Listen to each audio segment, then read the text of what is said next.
الحمد لله الذي كان بعباده خبيرا بصيرا تبارك الذي جل في السماء بروجا وجل فيها سراجا وقمرا منيرا أشهد أن لا إله إلا الله وحده لا شريك له وأشهد أن محمدا عبده ورسوله لا نبي بعده اللهم صل وسلم على سيدنا محمد وعلى آله وأصحابه أجمعين أما بعد قال الله تعالى في القرآن الكريم أعوذ بالله من الشيطان الرجيم بسم الله الرحمن الرحيم لقد كان لكم في رسول الله أسوة حسنة وقال النبي صلى الله عليه وسلم إنما بعثت لأتمم مكارم الأخلاق Sadaqallah wa sadaqa Rasulullah.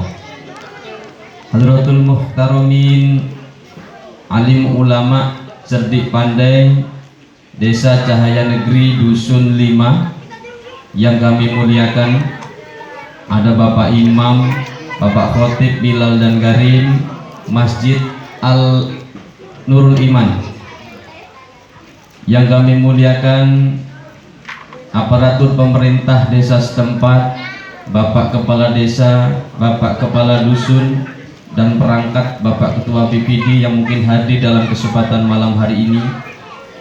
Yang kami muliakan tokoh masyarakat, pemuka agama, cerdik pandai, generasi penerus anak-anak Risma, ibu-ibu sekalian, hadirin wal hadirat wabil khusus grup menyemangat hari ini hadroh pimpinan beliau Bapak Haji Suwardi, mudah-mudahan barokah, amin. Yang semuanya saya muliakan dan rahimakumullah. Pertama-tama kita panjatkan puji dan syukur kehadirat Allah Subhanahu wa taala. Nopo sebabnya setiap acara itu pasti diawali dengan puji syukur. Sebab Allah sudah sampaikan kepada kita, la in syakartum la azidannakum wa la in kafartum inna azabi la syadid. Allah ngaji kubri ngono, ngaji aku lan. Apabila kalian bersyukur kepada nikmatku, ditambah-tambah nikmatku sanjangi Allah. Tapi kalau kita ini kufur kepada nikmat Allah, mengingkari yang diberikan oleh Allah, maka tunggu azabku sangat pedih. Jadi kita semuanya dalam kondisi apapun harus wajib bersyukur kepada Allah Subhanahu wa taala. Apa sebabnya? Sebab yang diberikan Allah dengan yang kita perbuat kepada Allah kadang tidak sebanding. Bapak Ibu melanggar maksiat kepada Allah, Allah tetap sayang memberikan segalanya kepada kita.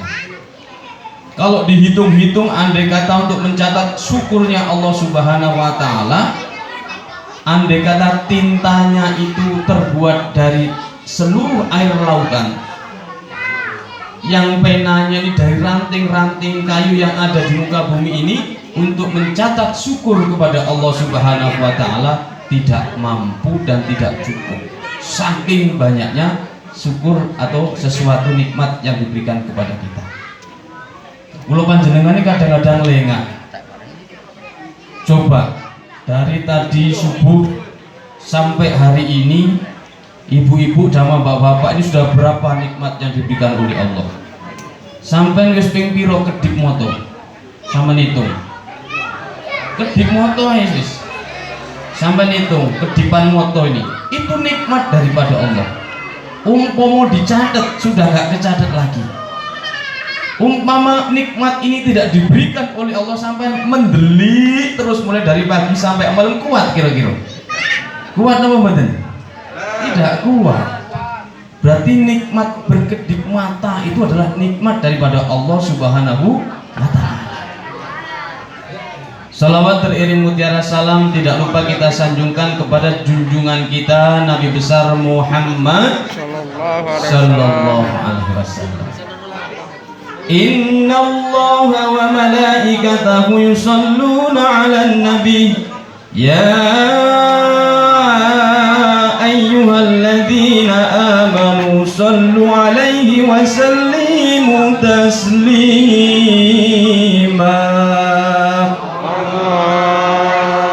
Sesungguhnya malaikat Allah juga bersolawat kepada Nabi, Pak. Jadi kita sebagai umatnya ini wajib hukumnya untuk bersolawat kepada Nabi. Solawat itu macam-macam. Seperti yang dibilang oleh jamaahnya Pak Haji tadi juga solawat.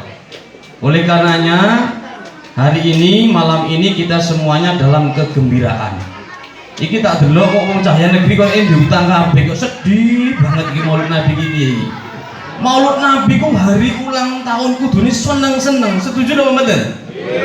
Awake dhewe iki seneng-seneng kok kowe mikiri utang, tinggal dulu Kang. Pokoknya malam hari seneng-seneng sebab memperingati peringatan lahirnya Nabi besar Muhammad sallallahu alaihi wasallam. Lho iki tak akoni wis keren, Pak. Winginane saya hadir ke sini itu cuman satu kali ya Pak Kadun. Tak pantuni ambek aku, burung pelatuk dimakan kucing, tinggal kakinya, mata ngantuk, palak kucing, tuan rumah tidak ngasih kopinya. Kapok, malam ini langsung dikasih kopi aku Pak. Beti tak pantuni ambek aku. Ya kan? Hilang ngantuk, hilang pusing sebab panitia sudah memberi kopi. Alhamdulillah matur suwun. Jadi kita wajib bersolawat terhadap diri Rasulullah Sallallahu Alaihi Wasallam. Wes sempolat yang macam apapun boleh. Ibadah yang paling gampang itu solawat Pak. Ambek guyon, ambek nyanyi-nyanyi, ambek hadroan sambil berlagu itu bernilai ibadah di hadapan Allah Subhanahu Wa Taala. Purun apa mboten solawat? Saya bimbing bareng-bareng 2 kali. Ya Nabi salam alaika, ya Rasul salam alaika, Allah ya Habib salam alaika, salawatullah alaika. Hayya ya Nabi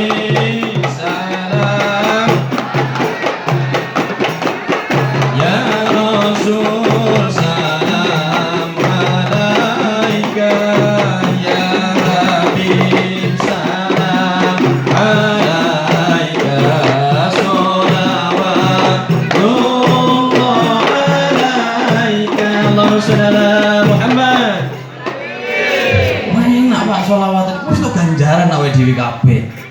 Yang namanya Maulid Nabi nggak usah serius-serius, justru bergembira itu memperingati Maulid Nabi itu untuk ganjaran gede. Berarti kita semuanya ini cinta dengan Rasulullah Shallallahu Alaihi Wasallam.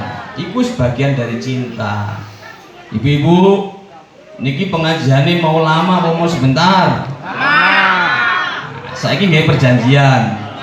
Lek Pak Nanang ngisi pengajian, ibu-ibu sik manduk-manduk berarti lanjut nggih. Tapi lek ibu-ibu manduk nggak mantul meneh mandek berarti wis ngantuk. Ini perlu dibudayakan Pak Imam, ibu-ibu, Pak Haji, Pak Kadun, solawatan yang begini supaya anak-anak ternetralkan dengan lagu-lagu yang tidak mendidik. Dulu kalau saya sedang ngaji itu diajarkan menjelang maghrib setelah azan sambil nunggu jamaah, sedaya kanca monggo ngaji didamel sangu besok yen mati perkara repot dibagi-bagi kudane setan ojo nuruti sebab wong mati iku wis mesti lamun ndak ngaji matine rugi ana kuburan setengah mati mungkar lan nakir padha gebuki. Niku nasihat. Gusti Kanjeng Nabi lahire ana ing Mekah tanggal 12 Maulud dina Senin taun. Nah, niku kan gampang. Ngapal-ngapal yang seperti itu anak-anak kan lebih mudah. Nggak perlu dibedai, diaplikasi pertanyaan, diajak lagu yang syair-syairnya mendidik dengan otomatis anak-anak menjadi gampang. Makanya jangan alergi dengan sholawatan lah. Kegiatan-kegiatan yang semacam ini itu perlu dikembangkan. Ini yang disebut dengan Maulid Nabi. Dados Maulid Nabi itu kelahiran Nabi besar Muhammad sallallahu alaihi wasallam. Kalau jari wong Jawa jenenge mulutan. Mulutan. Mulut biasanya apa? Mangan, ngobrol. Ini jenenge pekerjaan mulut. Ya lek gak ngobrol mah mangannya sampun apa dereng? Sudah. Lu ini keren ini. Saya paling seneng kalau pengajian Maulid Nabi kuenya enak-enak seperti ini. Lu bener Pak. Sebab kalau Bapak Ibu ulang tahun, kira-kira kuenya yang bagus apa yang jelek? Lu yang paling bagus. Kalau perlu nempah. Lah ini ulang tahunnya Kanjeng Nabi, mosok kuene bakwan gak masuk. Kudune roti sing paling api-api. Sebabnya ulang tahunnya Kanjeng Nabi. Nanti yang mau memberi syafaat kepada kita di yaumil akhir Kanjeng Nabi. Loh, kita sebagai umatnya yang merasa cinta sebagai umatnya Kanjeng Nabi, mosok pas ulang tahun ini, mosok tahu goreng sama bakwan goreng, cari yang paling enak. Setuju nggak? Tahun depan Pak Haji kita ulang tahun Kanjeng Nabi, kita potong ingko. Lu begitu. Jadi jangan pelit-pelit, kalau perlu nyumbang yang banyak untuk memeriahkan peringatan Maulid Nabi besar Muhammad sallallahu alaihi wasallam. Mulutan, jenenge mulutan. Awake dhewe mangan-mangan. Saya punya cerita ini, anak-anak, ibu-ibu, bapak-bapak. Cerita ini dikarang oleh Syekh Nawawi Al-Bantani dalam kitabnya. Ceritanya begini, ya, tolong didengarkan ini. Ini motivasi untuk bapak ibu. Dulu, ini kisah nyata sebenarnya. Dulu itu ada seorang ibu dengan anaknya. Ibunya ini soleha, anaknya soleh. Baiklah pokoknya, berakhlak baik, kemudian melaksanakan amal-amal ibadah yang baik. Sebab soleha ibu sama anak ini. Karena suatu ketika, karena faktor umur, maka ibu ini meninggal dunia. Ibu yang meninggal dunia ini kebetulan tidak memiliki harta yang banyak karena hidupnya dalam kekurangan. Ketika sudah selesai pemakaman, sang anak mencari harta benda ibu yang ada. Anak yang soleh nih, harta apa yang ibu miliki ia cari dalam rumah itu. Tidak ditemukan apa-apa sebab tidak berharta, kecuali ditemukan 1 dinar. 1 dinar itu kalau kita mungkin sekitar 50.000. Ibunya tidak punya apa-apa, dalam kondisi miskin, meninggal, hanya meninggalkan wasiat, hanya apa? Ahli waris hanya mendapatkan 1 dinar atau sekitar 50.000 rupiah. Kemudian dia bersumpah, anak bujang, uang 1 dinar ini tidak akan saya belanjakan kecuali kepada jalan Allah, karena ini peninggalan daripada ibu saya. Suatu ketika anak ini kemudian berjalan ke pasar. Rencananya mau belanja ke pasar tapi tidak menggunakan duit tadi, karena dia sudah bersumpah bahwa duit ini tidak akan dibelanjakan apapun kecuali untuk belanja kegiatan agama, untuk ibunda tercinta. Sampai menuju ke pasar, di tengah jalan ada rame-rame di masjid. Dia melihat berkerumunan orang yang banyak, ternyata di masjid itu ada peringatan Maulid Nabi. Akhirnya nggak jadi ke pasar, dia numpang nimbrung di kegiatan Maulid Nabi. Maulid Nabi itu kalau zaman dulu Bu, Pak, itu membaca biografinya Kanjeng Nabi, membaca berzanji, membaca cerita-cerita sejarah Nabi, itu zaman dahulu. Nah, si fulan anak yang soleh ini tadi mampir mendengarkan al-berzanji. Jadi jenengan motor berzanji itu di situ diceritakan bagaimana sejarah kehebatan Rasulullah tibaan ini. Saya itu sering Pak, terus terang saja saya sudah muda itu senang dengan berzanji, apalagi yang marhaban itu. Anak-anak kecil ini saya buat marhaban Pak, tapi marhaban ala modern, nggak seperti marhaban. Misalnya Marhaban itu boleh dilakukan dengan lagu apa saja, tak ganti dengan lagu sorak-sorak bergembira.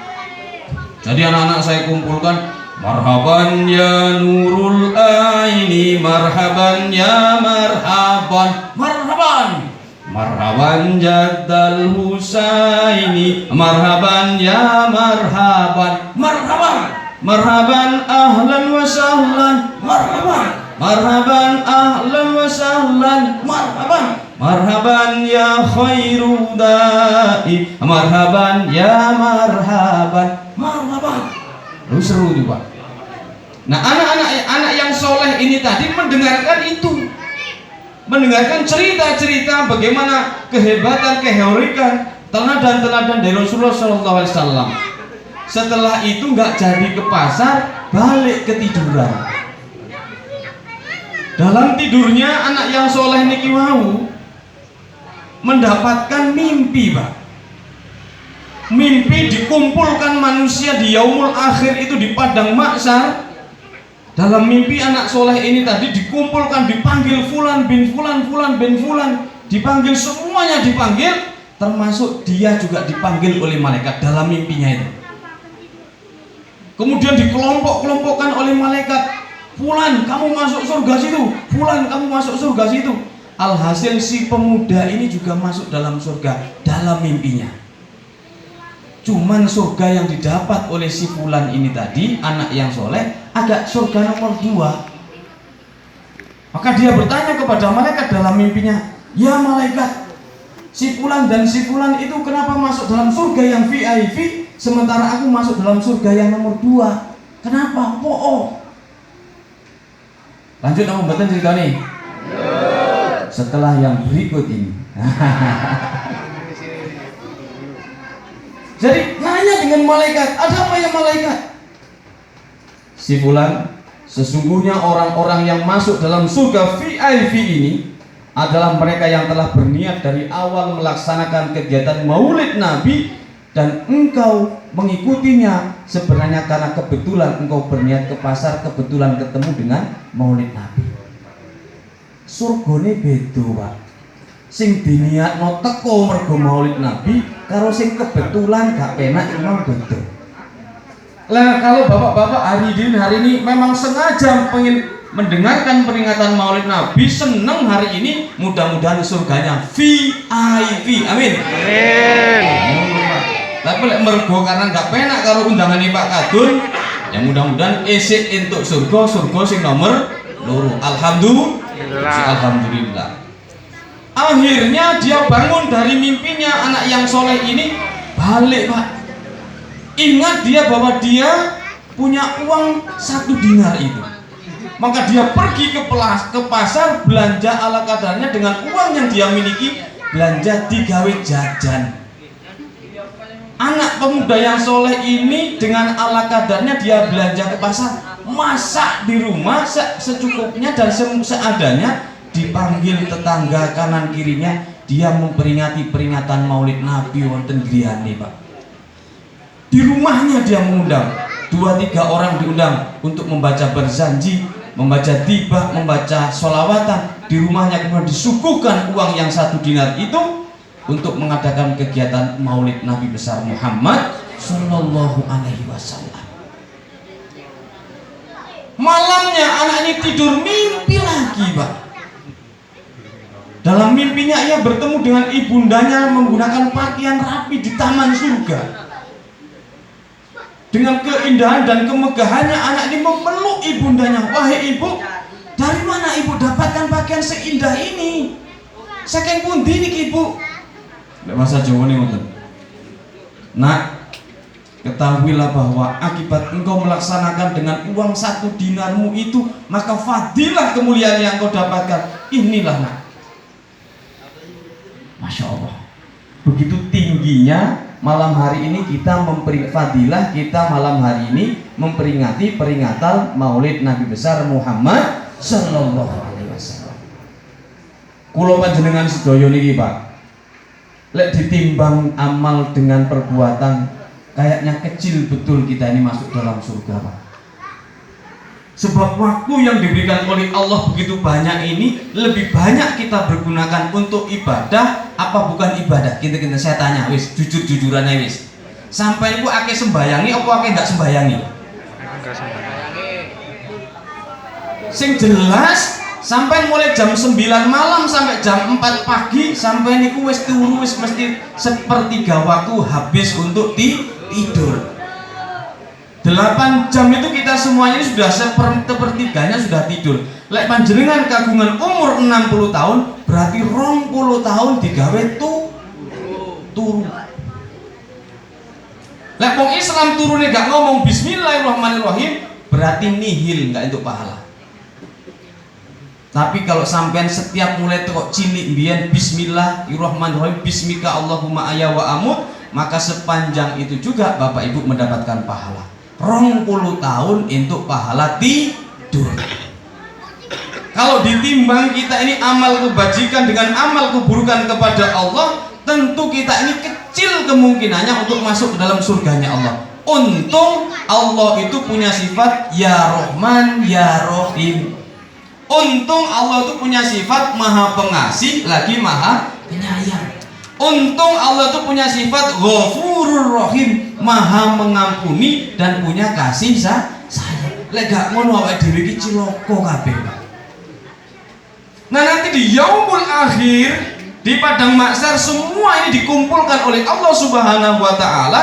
Pada saat itu nanti semuanya saking takutnya akan berhadapan dengan Allah, di mana malaikat menurunkan matahari sejengkal dari kita, itu semuanya pada keringetan Pak.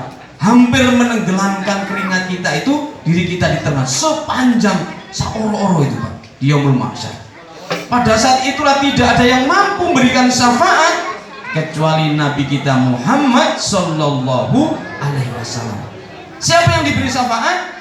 Yang pertama adalah umatnya Nabi besar Muhammad Sallallahu Alaihi Wasallam. Sapa umatnya? Ya sing sering nyebut-nyebut asmane Kanjeng Nabi Muhammad Sallallahu Alaihi Wasallam.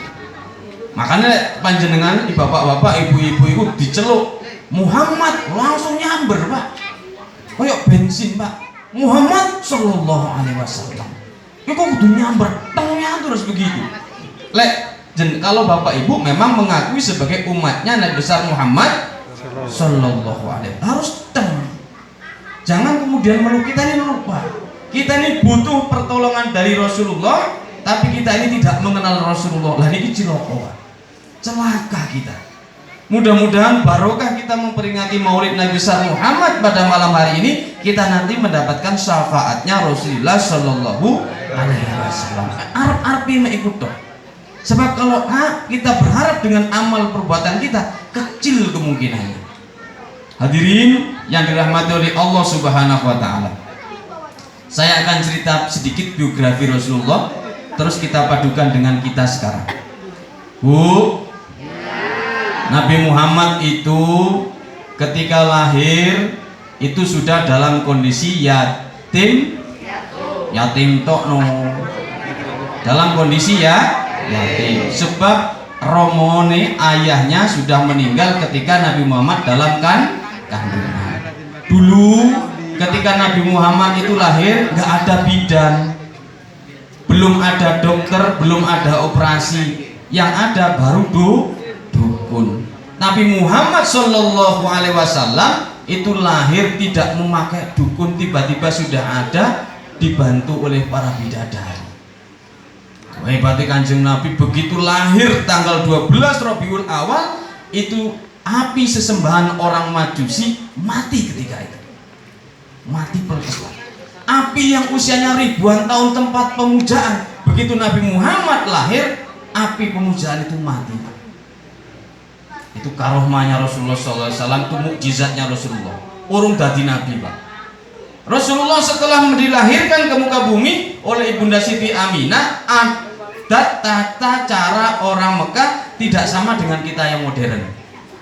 Langsung dicarikan tukang mimi menyusui.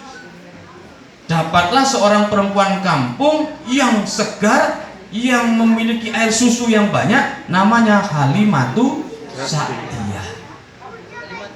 Disusukan Nah niku Pak, kalau ibu-ibu saiki, ini ibu-ibu artis tapi mudah-mudahan lek ceng tinggal.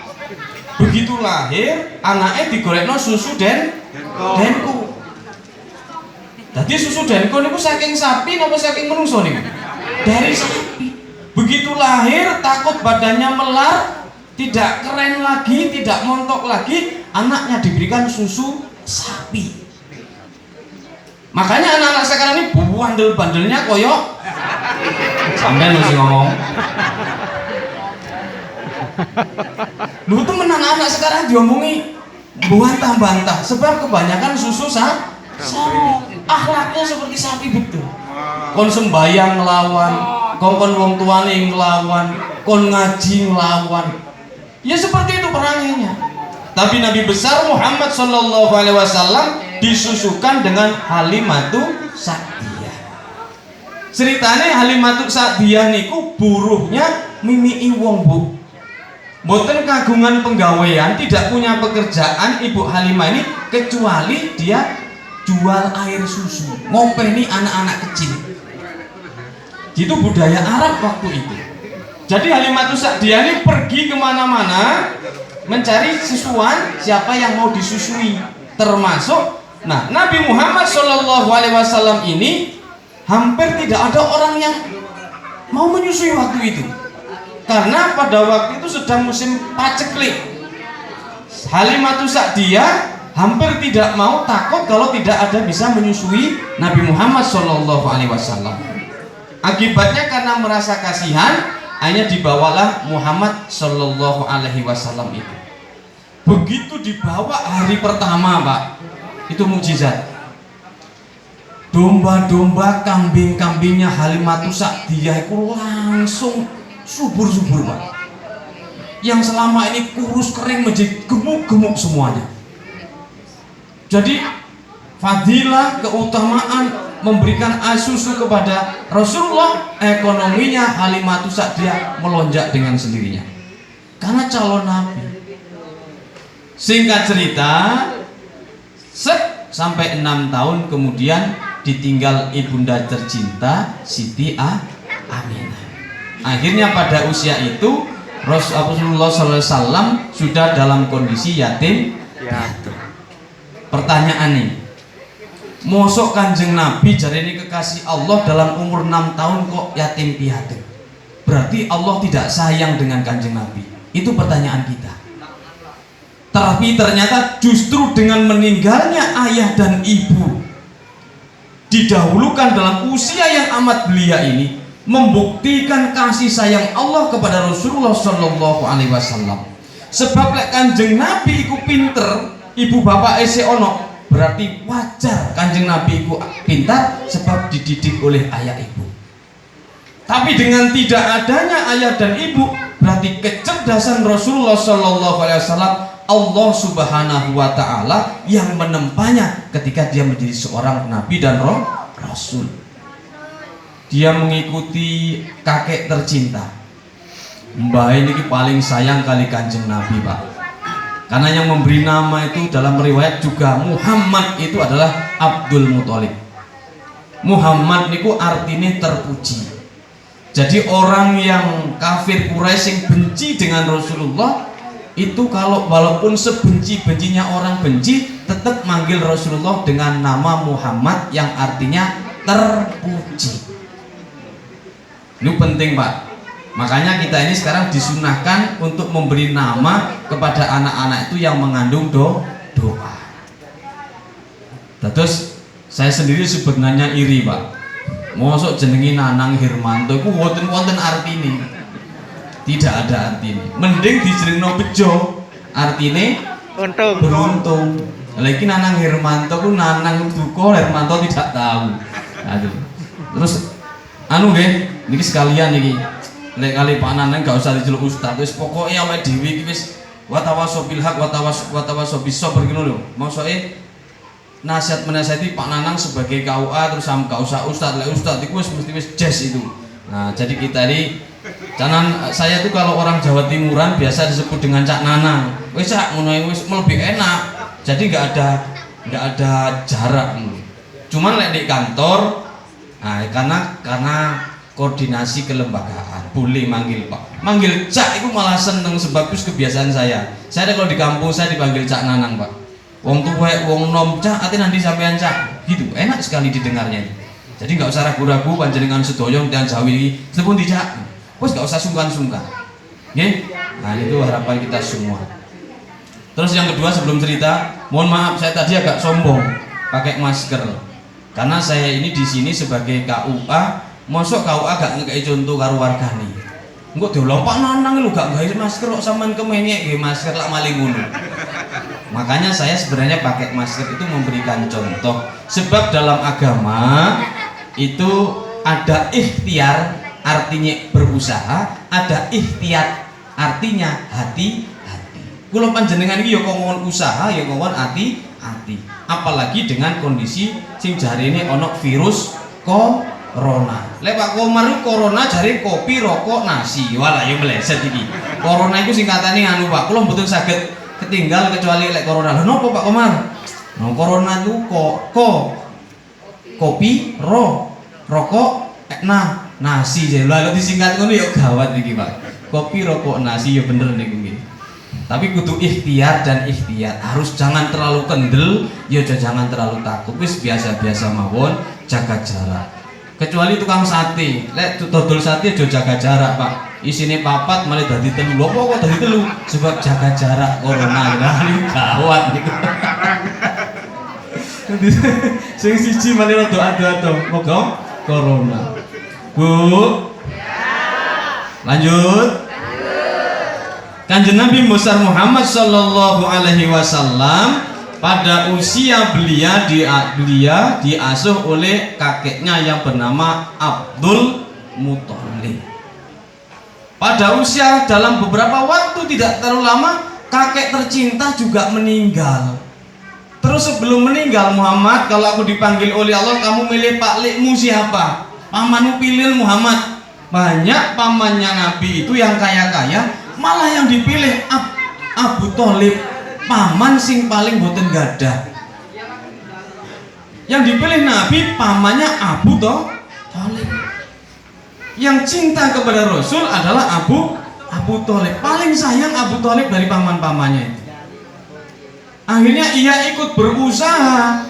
Pamannya ini punya usaha dagang dari negara ke negara lain, ikut Rasulullah SAW ini sampai usia remaja. Dia juga menggembala domba. Jadi Rasulullah itu kegiatannya semasa muda tidak pernah dia istirahat untuk bekerja Pak. Gigih sekali dia berusaha sebagai pedagang, sebagai pebisnis, juga sebagai pengembala kambing. Dia tekuni betul. Rasulullah Shallallahu Alaihi Wasallam itu menjadi seorang pemuda yang sangat tangguh. Ini teladan untuk anak-anak muda nih. Sampai lihat dari arek enom, ojo koyo liane, cuntun Kanjeng Nabi. Begitu masih muda sudah jadi pebisnis antar negara. Pamannya dagang sampai ke negeri Sam. Itu antar negara. Nabi itu ikut berdagang. Akhirnya saking bagusnya cara berdagang, kemudian dia ikut melamar kerja dengan Siti Khadijah. Siti Khadijah niku informasinya seorang bangsawan, seorang yang memiliki wajah sangat cantik, kemudian memiliki usaha bisnis luar negeri yang sukses. Dagang jadi anak buahnya Siti Khadijah. Karena sukses terus, maka Siti Khadijah kepincut dengan, ngerti kepincut? Tertarik dengan kepribadiannya Rasulullah Shallallahu Alaihi Wasallam. Banyak orang mau meminang Siti Khadijah. Masih rondo, masih janda, banyak yang mau meminang. Bangsawan kaya yang ganteng, yang punya duit, pingin meminang Rasulullah. Tapi semuanya meminang Khadijah maksudnya, tapi semuanya ditolak oleh Siti Khadijah. Dia malah jatuh hati kepada Nabi besar Muhammad Sallallahu Alaihi Wasallam. Tapi jatuh hatinya nggak koyo arek saiki Pak, kagungan akhlak. Lek sakniki niku wong arek lanang iku mbek arek wedok iku pokoke begitu alit piyu wis nandi-nandi. Nggih mboten. Kenal rong dina wis aku padamu. Dua anak sekarang kelek biyen niku Masya Allah akhlaknya orang dulu itu. Makanya sekarang ini rumah tangga hari ini banyak yang gagal karena mendapatkannya sangat mudah. Wong biyen orang dulu itu meskipun nggak sekolah, bodoh, buta huruf, nggak bisa baca, tapi rumah tangganya langgeng lestari sampai kakek nenek hingga ajal yang memisahkan. Betul apa betul? Betul. Tapi anak sekarang kadang-kadang usia seminggu, pernikahan sebulan, nadu nang pak kau amin tak cerai. Kenapa? Proses akhlak mencarinya tidak tepat. Jadi ini perlu diterapkan oleh anak-anak kita sekarang. Rasulullah juga begitu. Cara mendapatkannya itu sangat susah orang dahulu. Jangankan di zaman dahulu, di zaman saya yang anak tahun 70-an ini Pak, mungkin ini bapak-bapak nggih ngoten. Iku lek ate kenalan ambek kancane awake dhewe, sapa diinget-inget ibu-ibu iku sing nok mburi. Biyen ate entuk bapak iku. Sampeyan eling-elingi apa prosesi? Lak muter-muter biyen. Pertama kirim surat. Gini apa mboten? Golek amplop sing paling wangi, kenalan, kirim surat, titip ten Mak Jomblang. Bandung dulu baru Jakarta, senyum dulu baru dibaca. Wah, ini zaman dulu itu. Pengalaman ini, Pak. Lah niku dikirimaken ten Jomblange niku padahal ini pun tepang, sudah kenal. Dikirim dengan minta tolong kasihkan sama si fulan. Iku nanti seminggu belum tentu dibalas. Si fulan kirim dengan Mak Jomblang kepada kita seminggu kemudian. Iku lek moco Pak biyen. Apakah boleh berkenalan denganmu? Langsung dijawab. Boleh berkenalan. Itu surat yang dikirimkan itu nggak langsung dibuang, dilebokno dompet. Lalu niku kisah zaman biyen. Kisah zaman era 70-an. Lah zaman mbah kula lebih hebat lagi, Pak. Iku ceritane biyen ate entukno mbahmu iki le. Biyen orang yang paling gagah itu bukan yang punya Scorpio atau bukan punya mobil dan motor. Zaman biyen itu yang punya radio cawang iku wong lanang sing paling ganteng. Lho saestu informasi sing ngoten niku, Pak. Sing duwe radio cawang iku jare pokok lek sapa wong lanang anak jejaka yang punya radio cawang iku paling ganteng. Jadi cara mendapatkan gadis di waktu kakek saya itu lek nandi-nandi malam minggu nyetel radio keliling teko ujung desa nang ujung desa. Wah iku wis gagah-gagahe wong iki. Bayangno iku, Pak. Proses dulu. Tapi hari ini Masya Allah. Kenal rong dino ndek dalan mbek mlaku gak ngerti anake si fulan dan si fulan wis ngomong I love you. Sing ledok ya ngono I love you. Akhirnya nikah tidak tahu sifat karakternya, hanya rusak rumah tangga. Ini kejadian di masa dulu. Cinta dulu, cintanya malu-malu, berisik-risik bertanya-tanya, mak bapak dia anak siapa. Nah, itu udah zaman biar ngoten niku. Cinta zaman sekarang, cintanya tak kenal pandang, terus dan segala macamnya. Ini harapan budaya-budaya ketimuran yang santun ini dihidup kembangkan di tempat kita. Lanjut. Rasulullah akhirnya menikah dengan Siti Khadijah. Rasulullah usia 25 tahun, Khadijah berusia 40 tahun. Iku anak muda, waktu nikahi rondo di sunah Rasul, yo gak ngono juga. Yo, ya gak begitu juga. Ini sudah takdir daripada Allah Subhanahu wa ta'ala. Karena Rasulullah memilih Siti Khadijah dengan beberapa pertimbangan. Nah yang paling hebat Rasulullah itu mas kawinnya gede-gede, Pak. Gak kaya arek saiki rek nikah. Seperangkat alat sholat duit 1.000 gak keren. Nabi Muhammad itu dari muda sudah sebagai seorang pebisnis, seorang pemuda yang tangguh, seorang pemuda yang ulet dalam berusaha, mas kawinnya gede-gede. Puluhan unta diberikan Siti Khadijah kepada Siti Khadijah. Lek arek saiki seperangkat alat sholat regone mek 200.000. Makanya kalau sering penasihatan wonten KUA sering saya omongkan, Dek, anak-anak perempuan kalau minta mas kawin sampean sing gede. Supaya apa? Kalau laki-lakimu nanti ternyata gagal membina rumah tangga, sampai sik duwe harta sing oke. Gini mboten? Iya, Pak. Iki kuwalik. Mas kawin ini seperangkat alat sholat antarane 30 juta. Kuwalik. Lek antaran iku gawe ibu mek bapak di dapur. Nggih mboten? Iya. Padahal mas kawin itu adalah cara perempuan mendapatkan harta benda. Ngono lho. Lek sampean duwe pacar sing ganteng, anake wong sugih, jauh sing gede, mobil BMW. Ngono. Dadi lek dheke macem-macem mbek sampean wis gak apa-apa Mas. Sampean masih mlayu-mlayu, aku sik ndek mobil BMW. Ngono lho. Tapi lek mek duwe seperangkat alat sholat, nangis sampean. Ditinggal bojone nangis sebab hartanya baru seperangkat alat sholat. Kanjeng Nabi itu gagah contohnya itu. Tapi dengan catatan itu apabila mampu.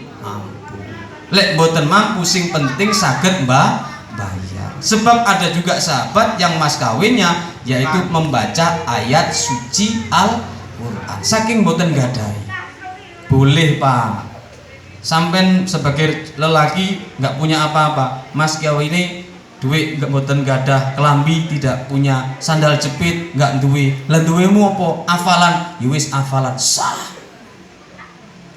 Ya, tapi kalau punya besarkan. Sing gede ben, sing ndek mburi iki sing gawe ibu iki titik ae. Sing penting mas kawine sing gede ya, Bu. Ya nak. Lu gagah. Iki kualik kadang-kadang gawe ibuke 30 juta, entek gawe organ tunggal. Gini loh betul nih. Lho temenan iki kebanyakan malah tak puter saiki, tak obrak-abrik Sukaraja iki. Lek iso arek lanang supaya apa? Anak laki-laki, anak bujang di tempat kita, selagi dia masih muda, bekerja keras memberikan mas kawin kepada istrinya yang banyak. Kalau mas kawin itu digasing enteng-enteng, kok males-males arek bujang saiki. Le nyambut gawe sing temenan, kok mas kawin sing gede le. Gagah. Nah itu loh Pak. Jadi harapan kami semua mencontoh pribadi Rasulullah Shallallahu Alaihi Wasallam. Lho iku sing dicontoh sing ngono iku Pak. Lek panjenengan ajeng nyontoh Kanjeng Nabi, gak usah sing abot-abot. Napa sing abot-abot? Nabi Muhammad itu dalam riwayat kalau sembahyang malam kakinya sampai bengkak. Kira-kira sanggup napa mboten jenengan? Lek sembahyang itu gak kehitung lagi Pak. Kanjeng Nabi itu kalau sholat tidak kehitung banyaknya sampai kakinya bengkak. Padahal Rasulullah itu orang yang dijamin masuk surga. Orang yang dijamin dosanya yang lalu, yang sekarang, yang akan datang diampuni oleh Allah. Sembayange ngantek abuh sikile. Sampeyan ana sing jamin apa ora? Ana sing jamin dosane sampeyan? Mboten wonten. Lho ngono sembayange kok wangil. Kadang-kadang sembayange koyo mentok adus. Allahu Akbar, penculut. Assalamualaikum. Kapan itu? Pas sembayang tarawih. Deloken, di mana-mana sing cepet mesti akeh jemaahane. Bahkan kadang-kadang sembayang pesen, Pak Imam, sing cendek-cendek ayo Pak.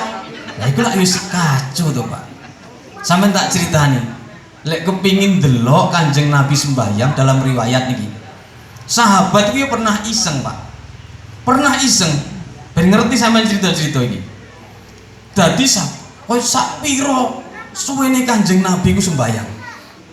Dahulu tidak ada jam. Mboten nonton jam. Lek saiki penak 5 menit, 10 menit. Dulu tidak ada. Tapi teman-teman sahabat Nabi ini pengen lihat Rasulullah SAW itu seberapa lama. Jadi begitu Nabi Muhammad ini Allahu Akbar takbiratul ihram, sahabat langsung boleh wedhus. Boleh wedhus, marung dikuliti Pak, wedhus ini dibubuti.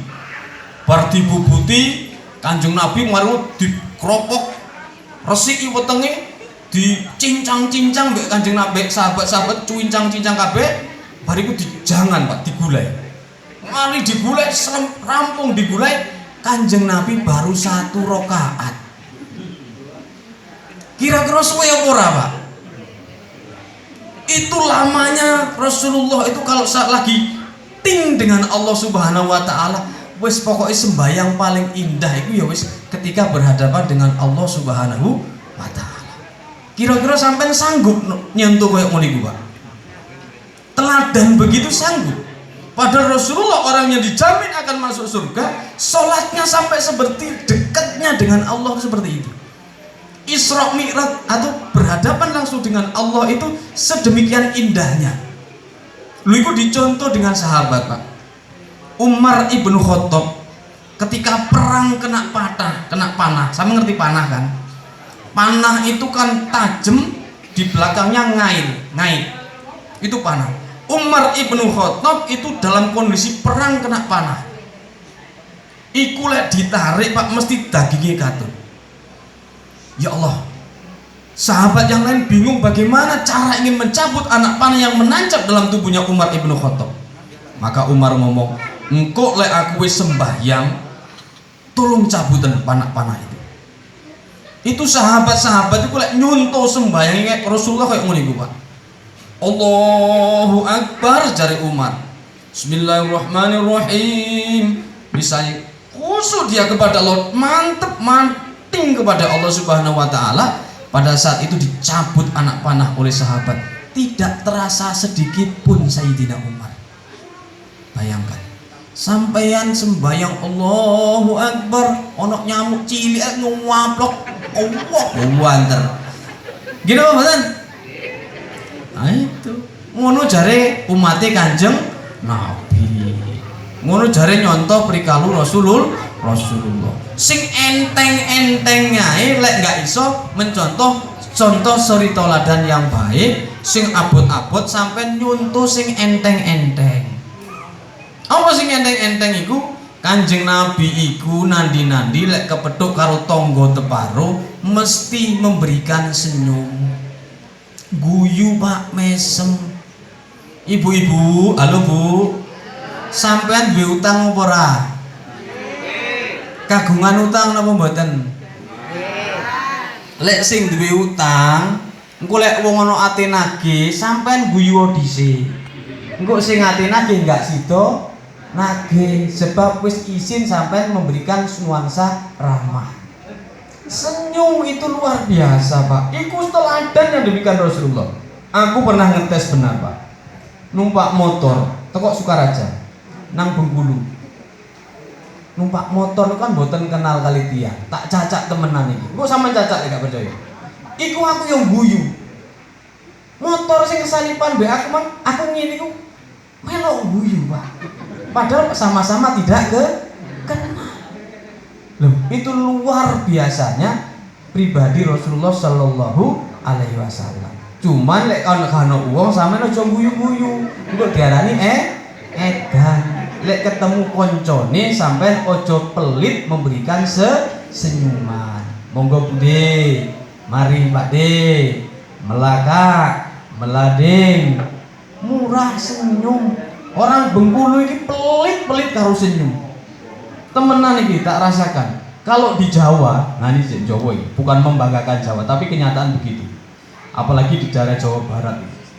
Misi Pak, Mas yo gak kenal, iku sing di permisi Pak. Ya silakan, lebih rendah lagi.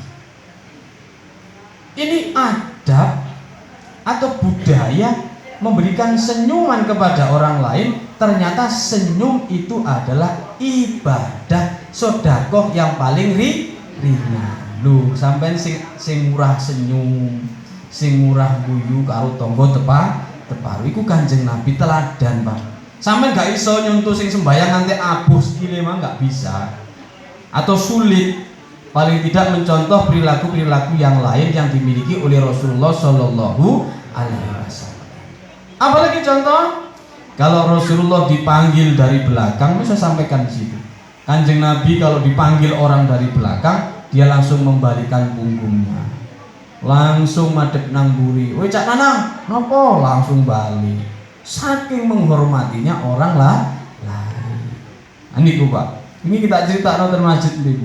Rasulullah lek ditangoni tanggane, ya Muhammad, di mana rumahnya si Fulan? Wiku langsung tangani limo Pak. Di sana, sebelah situ sedikit. Ah, di situlah rumahnya. Kanjeng Nabi itu begitu. Itu kita teladani. Sampai kalau ada orang tersesat, itu jangan pelit. Nabi itu langsung, di mana rumahnya Pak Nurkolis? Belokan, ada rumah bagus, ada depot terbesar di Cahaya Negeri, itulah rumahnya Pak Nurkolis. Wah, mantep mulu Pak. Di mana rumah Pak Umar? Situ. Nah, lah meleset, masuk tangga wiki Pak. Kanjeng Nabi itu nyontoni gawe ngene lho Pak. Oh, awake dhewe sering damel ngeten iki. Lek wong Jawa monggo, sik kurang keren Pak. Monggo Pak, monggo. 5 jari diberikan semua oleh Rasulullah Shallallahu Alaihi Wasallam. Teladan apa lagi yang kita dapatkan setelah menikah dengan Siti Khadijah? Rasulullah berkholwat di Gua Hira. Akhirnya pada usia 40 tahun, singkat cerita, Rasulullah jadi seorang nabi, mendapatkan wahyu yang pertama dibaca dengan Iqra bismi rabbikal ladzi khalaq. Wacawen Iqra. Maksudnya kita semua ini disuruh membaca, bukan hanya baca tulis, tapi juga harus membaca keadaan. Umat Islam harus mampu membaca, menganalisa keadaan kita. Lek saiki dalam kondisi wabah corona kayak gini, kita harus membaca usaha apa yang paling cepat laris. Jualan, itu sing pinter orang Padang loh. Begitu ada corona, masker langsung laris manis. Orang Padang buka jual masker. Wong Jawa gak iso meniku. Karena tidak Iqra, gak moco. Malah kadang-kadang wong Jawa wis kok mikiri corona, sementing nang sawah nangkil karet. Iku wong Jawa, tidak Iqra. Orang Padang nilai bisnis, wah ini kalau begini di mana-mana banyak konsumen, kita jualan masker laris manis. Iqra. Dulu salah satu daripada kehebatan Rasulullah menjadi Rasul. Iqra, membaca tanda-tanda kebesaran Allah Subhanahu wa Ta'ala. Bapak Ibu yang kami muliakan, jangan memandang Rasulullah itu hanya dengan mukjizatnya Pak. Nabi itu benar memiliki mukjizat. Salah satu kelebihan Rasulullah itu satu, pernah membelah bulan. Sampai percaya ya kuno gak ya kuno, tapi ki mukjizat. Kabeh kanjeng semua nabi itu hampir memiliki mukjizat. Kalau kita biasanya memiliki karomah oleh wong alim ulama. Nah, nabi itu punya mukjizat bisa membelah bulan. Tapi mukjizat nabi yang paling hebat adalah diturunkannya Al-Qur'anul Karim. Sing paling hebat. Loh, kenapa membelah bulan itu tidak hebat?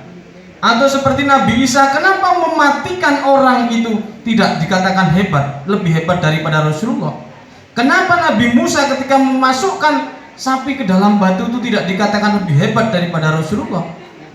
Karena ternyata dengan Al-Quran kita bisa mengetahui Allah Subhanahu wa Ta'ala tanpa harus melihat mukjizat yang lain. Sakniki kalau Nabi Musa ya, mujizatnya punya tongkat membelah membelah laut itu menjadi kekuatan yang hebat, itu belum seberapa bila dibanding Al-Quran. Sebab kenapa? Kalau mujizatnya Musa membelah tongkat, bisa jadi itu dongeng menurut kita, karena kita nggak lihat. Bisa jadi itu sesuatu yang tidak benar, karena kita tidak melihat. Dan hebatnya Musa hanya karena tongkat. Tapi kalau Al-Quranul Karim bisa menuntun kita mengetahui Allah tanpa harus melihat kelebihan yang lain. Al-Quran menunjukkan kepada kita dari sesuatu yang sederhana sehingga kita menjadi taat kepada Allah. Contohnya apa? Di dalam Al-Quran ada kisah bahwa Allah tidak malu menciptakan nyamuk. Al-Quran itu cerita masalah nyamuk Pak. Lah sekarang saya tanya, kira-kira ada nggak di antara kita orang hidup ini yang bisa menciptakan nyamuk? Tidak ada. Oleh karenanya berarti Allah itu maha luar biasa dan maha dahsyat. Hadirin yang dirahmati oleh Allah Subhanahu wa Ta'ala, dalam kesempatan yang berbahagia ini kita amat beruntung Pak. Kula panjenengan sedaya niki beruntung Bu Pak. Halo. Beruntung napa beruntung? Kita ini jauh dengan Rasulullah. Kita ini hidup tidak di zaman Rasulullah. Kita ini tidak mengenal Rasulullah. ribuan kilo, lampau ribuan tahun, tapi sampai hari ini mulut kita dengan leluasanya bisa mengucapkan asyhadu alla ilaha illallah wa asyhadu anna muhammadar rasulullah. Maka orang yang dalam ketika meninggalnya nanti mampu mengucapkan la ilaha illallah atas dasar syariat tuntunan Rasulullah ini, maka kita semuanya ini akan dimasukkan ke dalam surganya Allah Subhanahu wa ta'ala. Sebab syariat yang diajarkan Rasulullah itulah Pak, kula panjenengan sedaya hari ini bisa mengucapkan la ilaha illallah. Sopo-sopo wong ninggal besok mau iso ngomong la ilaha illallah, maka dakhalal jannah. Wong iku mlebu dalam surga. Terus jenengan wis tak kei rumuse bengi iki. Lek ngono sampean kudu ngiling-ngiling. Masih sampean gak sembayang paribasane, tapi lek besok matine mampu mengucapkan la ilaha illallah, maka sampean mesti mlebu surga. Mengapa orang ditalkinkan ketika sakaratul maut? Supaya dalam kondisi matinya dia bisa mengucapkan la ilaha illallah. Jadi lek ono keluargane panjenengan sampun sakit parah, iku sampean ajari kalimat la ilaha illallah. Ayo Pak ngucap la ilaha illallah.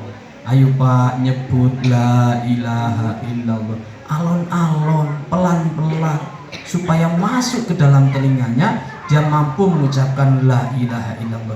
Dalam artian kata, ketika dalam kondisi sakaratul maut, dia mampu la ilaha illallah, tek, mati. Dakhalal jannah, senyum awake dhewe Pak. Tapi kalau sampai la ilaha tek, astagfirullah, mati dalam kondisi kafir, sebabnya gak sampai ilal, gak ono sing kuwasa, lah mati, meleset gitu. Maka kalau sudah sakit dalam kondisi sangat parah, maka talqinnya tidak boleh la ilaha illallah, cukup dengan Allah, Allah, Allah, Allah, dan pelan-pelan. Nah, niki ilmu niki.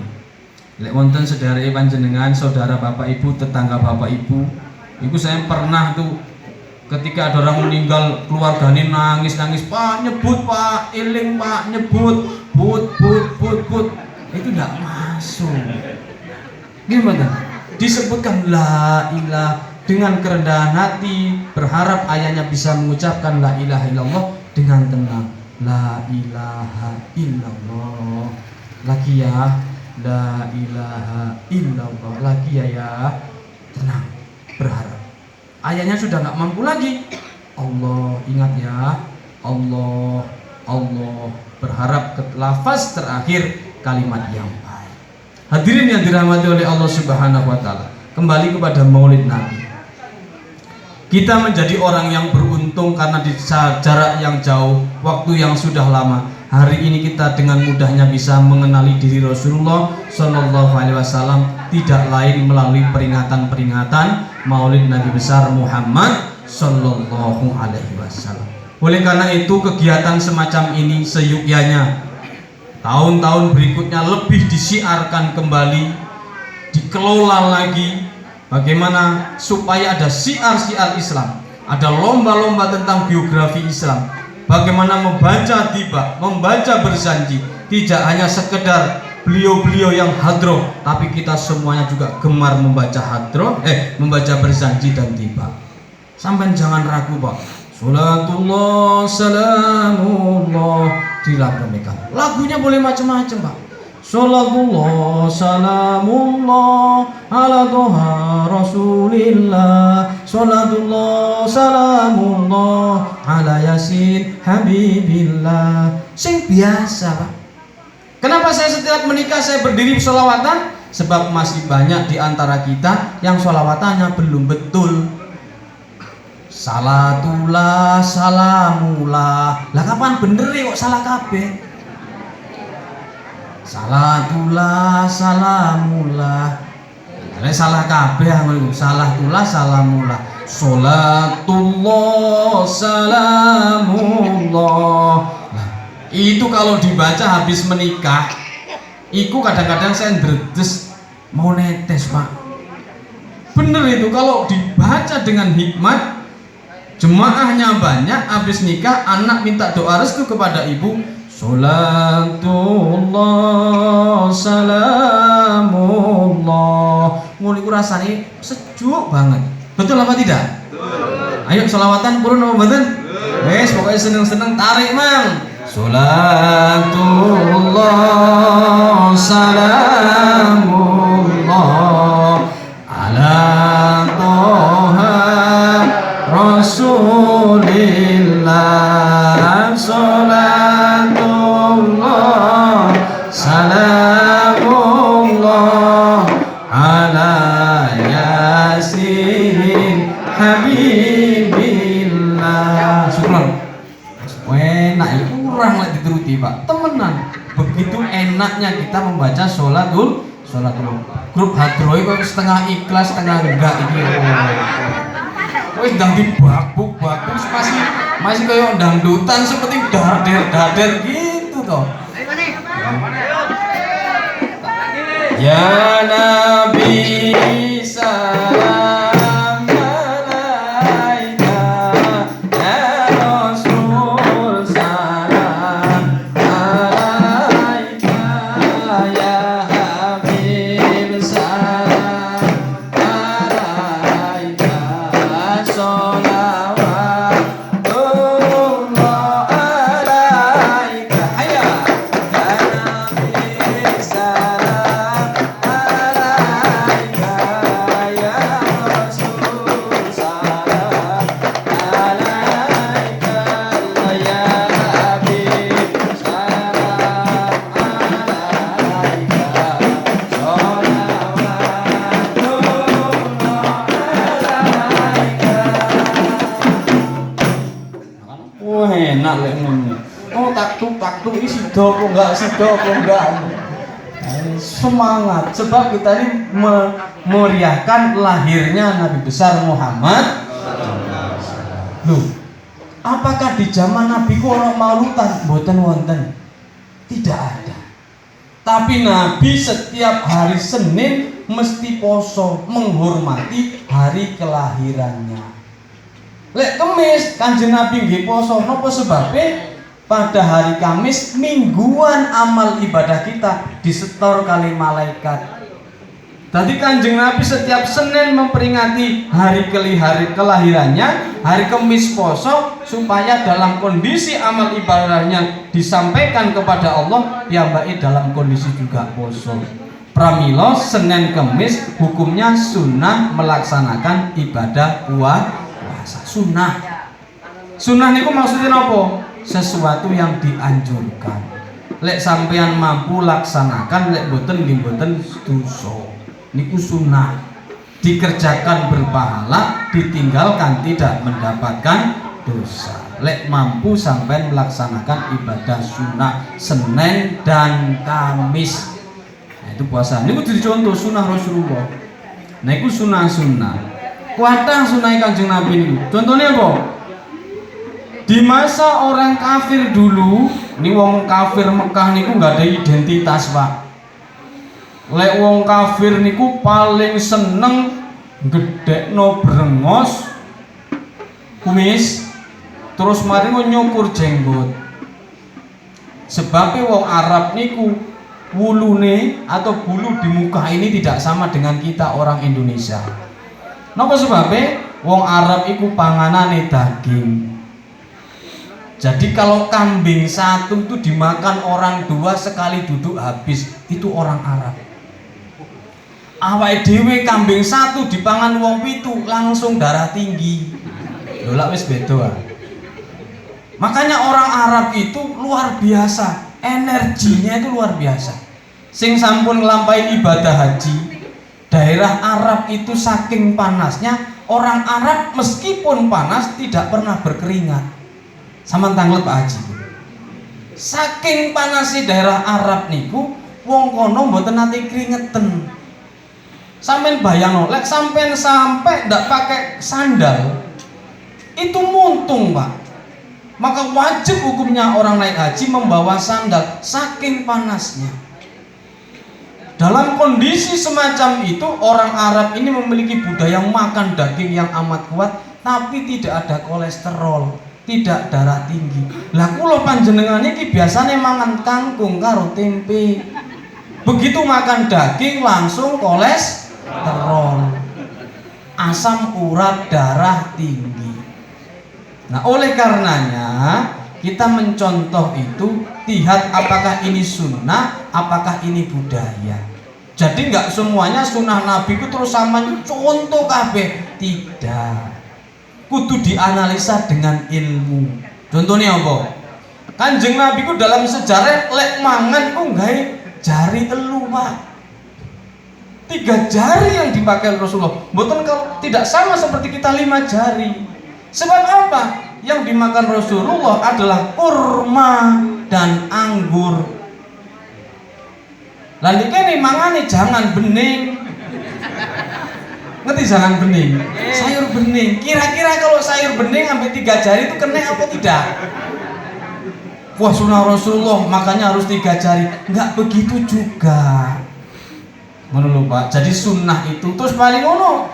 Sunnahnya Rasulullah itu dia merapikan kumis sebagai identitas, dicukur, jenggote didawakno, dipanjangkan. Karena orang kafir di masa waktu itu seneng memanjangkan kumis, menghabiskan jenggot. Indonesia wis aku ate ngentekno kumisku apa sebabnya bergelantungan bidadari. Masuk kaya ngono. Sing jenenge sunnah iku lek bisa berlaku untuk semua manusia. Kebetulan wong Indonesia jenggote me arang kading, lek dipanjangkan kadang-kadang tidak rapi. Daripada didawakno me arang kading mending dientekno. Tapi lek jenggote sing dawa sing ketel langkung sae lebih bagus juga mencontoh sunnah Rasulullah. Ono sing wong protes, "Ya Allah, kalau begitu engkau tidak adil." Dari wong Indonesia. Lah, sebab orang Arab bisa melaksanakan sunnah, mencontoh Rasulullah punya jenggot, aku sampai kecil sampai tua nggak tumbuh jenggot, bagaimana ini? Alak mali protes. Itu salah satu contoh. Sunnahnya malih nopo? Rasulullah itu paling senang memakai baju berwarna putih. Loh, Rasulullah kok nggak pakai celana? Ten Mekah niku, di Mekah ini tidak ada baju yang paling indah kecuali baju gamis. Baju gamis itu, Pak. Karena kondisi panas itu tadi, Pak. Lek gawe celana mesti ongket. Panasnya luar biasa. Maka desain baju gamis itu paling keren, paling tepat dengan suasana kehidupan yang ada di Makkah. Lain di Indonesia baju gamis kurang menarik sebab kondisinya tropis adem. Tapi seandainya mencontoh gamis, betul apa tidak? Betul. Tapi yang paling bagus bahwa Rasulullah itu memakai pakaian senengnya putih-putih. Iku sunnah. Loh, lah sakniki Pak Nanang kok nggawe batik? Saya pakai batik iki ben sampean ngerti bahwa gawe batik ya ora dosa. Ngono lho, Pak. Dadi putih iku sebagai sunnahnya Rasulullah, tapi gawe batik ya ora dosa. Dadi ben gak berlaku wajib. Lek kabeh kudu putih kabeh, berarti hukumnya sanes sunnah, berarti hukumnya wajib, berarti gawe batik dosa. Lho kok wong eno sering gawe sarung? Salah satu mencontoh daripada sunnah, sebab lek gawe gamis wong iku cilik-cilik, nggih. Indonesia lek gawe gamis terus manu obrok-obrok, Indonesia wong cilik-cilik enggak pantes, akhirnya gawe sarung. Jari Kiai Hasyim Muzadi, lek wong sing sering gawe sarung iku di samping ISIS praktis dan ISIS. Niku. Jadi kalau damel sarung tenten iki. Hadirin yang dirahmati oleh Allah Subhanahu wa taala. Kembali napa, Pak?